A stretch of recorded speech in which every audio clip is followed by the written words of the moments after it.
bahwasanya tidak ada orang yang lebih tegas daripada Wali Songo. Tidak ada orang yang paling berpegang teguh dengan ajaran Islam melebihi mereka. Tidak ada orang yang paling ahli dalam berdakwah melebihi mereka. Tidak ada orang yang paling faham makna amar ma'ruf dan nahi mungkar melebihi mereka. Namun, dan juga nggak ada orang yang paling ngerti jihad dan paling mujahid sejati melebihi mereka. Tapi pertanyaannya, berapa kuil yang dihancurkan oleh Wali Songo? Berapa candi yang dihancurkan oleh Wali Songo? Ada berapa kuil, ada berapa candi, ada berapa patung yang dirusak oleh Wali Songo? Nggak ada. Borobudur masih utuh, Prambanan masih utuh, candi-candi masih utuh, kebudayaan yang ada di Indonesia tetap ada. Subhanallah. Demikian luas. Mereka mengajak manusia dengan senjata yang paling tajam, lebih tajam dari pedang. Apa senjatanya mereka?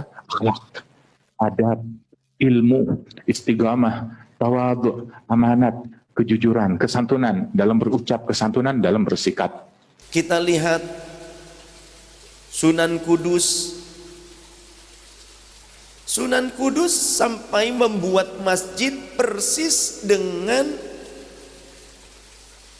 kuil sesembahan orang-orang Hindu.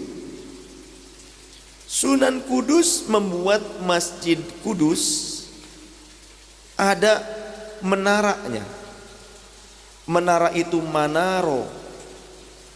Asalnya Manaro itu adalah sebuah bangunan yang tinggi yang biasanya di atasnya itu digunakan untuk pembakaran, membakar, menyalakan api, yang kemudian sebagian orang-orang Majusi diantaranya, Majusi itu menyembah api. Majusi menyembah api. Di Persia orang-orang Majusi asalnya itu paling banyak. Sebelum kemudian Sayyidina Ali dan putranya hijrah ke Persia dan mengislamkan orang-orang Persia, maka kemudian di Persia sekarang sudah mayoritas adalah Muslim. Di mana? Iran. Ada yang Sunni, ada yang Syiah, memang juga banyak di sana. Tapi yang jelas mayoritas di sana Muslim. Yang Yahudi juga ada. Yahudi Ortodok ada, Nasrani juga ada di sana. Nah, di sana dulu adalah kaum Majusi, penyembah api. Bangunan yang tinggi digunakan untuk menyalakan api terus-menerus disebut Manaro. Maka kemudian diadopsi ketika rakyat sana dan pemimpinnya, rajanya sudah masuk Islam. Maka kemudian bangunan dibangun di bagian sampingnya, dibuatlah masjid. Menaranya tidak dirobohkan, menaranya dialih fungsi menjadi tempat azan. Maka kemudian terus marak di mana-mana masjid ada menaranya. Padahal di Masjid Nabawi dulu tidak ada menara. Di Masjidil Haram dulu zaman Rasulullah tidak ada menara. Zaman Khulafaur Rasyidin tidak ada menara.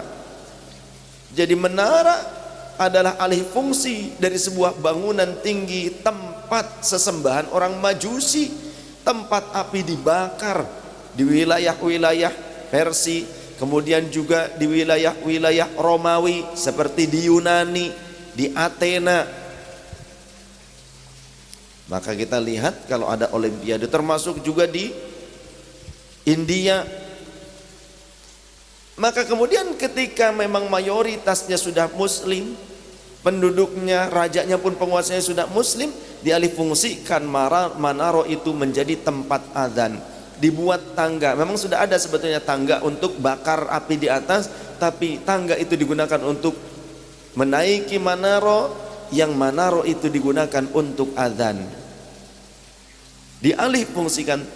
Itu adalah bekas tempat sesembahan orang Majusi, yang kemudian ketika Islam sudah marak di mana-mana, maka di wilayah Turki juga gereja itu memiliki bangunan persis menara. Di gereja Hagia Sophia itu memiliki beberapa menara, ya. Yang kemudian ketika arsitek Sinan masuk Islam dan gereja tersebut beralih fungsi menjadi Hagia Sophia, Masjid Hagia Sophia, maka arsitek Sinan berjanji akan membangun masjid-masjid di wilayah Kesultanan Turki Utsmani dengan arsitek yang sama dengan gereja Hagia Sophia yang kemudian beralih fungsi menjadi masjid.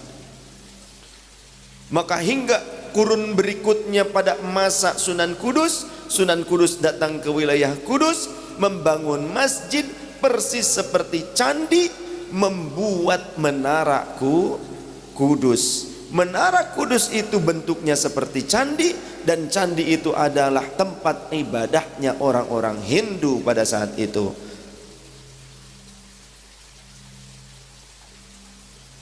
Tapi itu adalah masjid. Menaranya tidak ada fungsi apa-apa. Di masa Sunan Kudus menaranya tidak difungsikan untuk apapun, ya, kecuali hanya sebatas simbol saja, di mana di situ Sunan Kudus menghormati penduduk aslinya yang masih banyak adalah Hindu pada saat itu. Hingga Sunan Kudus kemudian melarang penduduk Kudus, umat Islam di Kudus, berkurban dengan sapi, karena orang-orang Kudus yang masih Hindu pada saat itu sangat menyucikan sapi, dianggapnya sebagai kendaraan Tuhan, dan segala sesuatu yang berhubungan dengan Tuhan itu juga disucikan, dianggap Tuhan oleh mereka. Sunan Kudus melarang umat Islam di Kudus untuk menyembelih hewan yang namanya sapi. Maka digantilah ketika Idul Adha, yang disembelihnya adalah kerbau, karena Sunan Kudus paham kerbau adalah sapi Asia, masih keluarga sapi-sapian, bukan sapi beneran, ya sapi sama. Jadi boleh kurban pakai kerbau.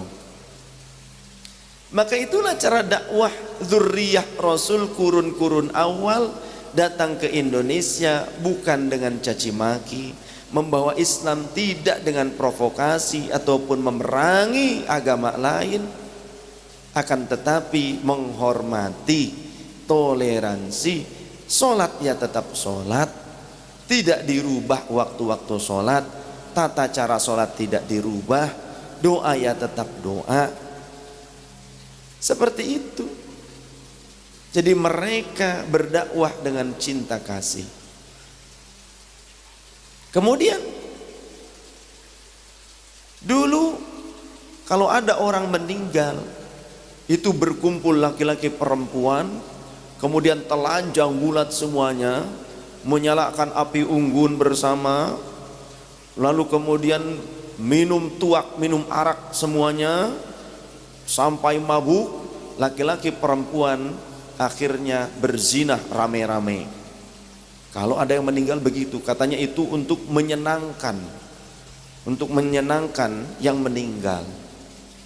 Tabuhan-tabuhan disiapkan, makanan, daging anjing, daging babi disiapkan. Tapi ketika ada ulama zurriyah Rasul, Wali Songo datang ke Nusantara, kumpulnya ketika ada yang meninggal masih tetap berkumpul. Makanannya yang tadinya haram diganti dengan makanan yang halal, dibikin nasi tumpeng kah, makanan-makanan suguhan-suguhan apa yang ada disiapkan. Kemudian araknya diganti jadi teh ataupun kopi atau jamu, jahe dan sebagainya. Kemudian berkumpulnya yang tadinya dengan maksiat, perzinahan, diganti dengan doa dan zikir serta pembacaan sebagian daripada ayat-ayat Quran. Maka itu cara para wali untuk menyampaikan dakwahnya supaya mudah diterima oleh umat, bukan dengan cara yang mudah mencaci maki, menyalah-nyalahkan orang lain.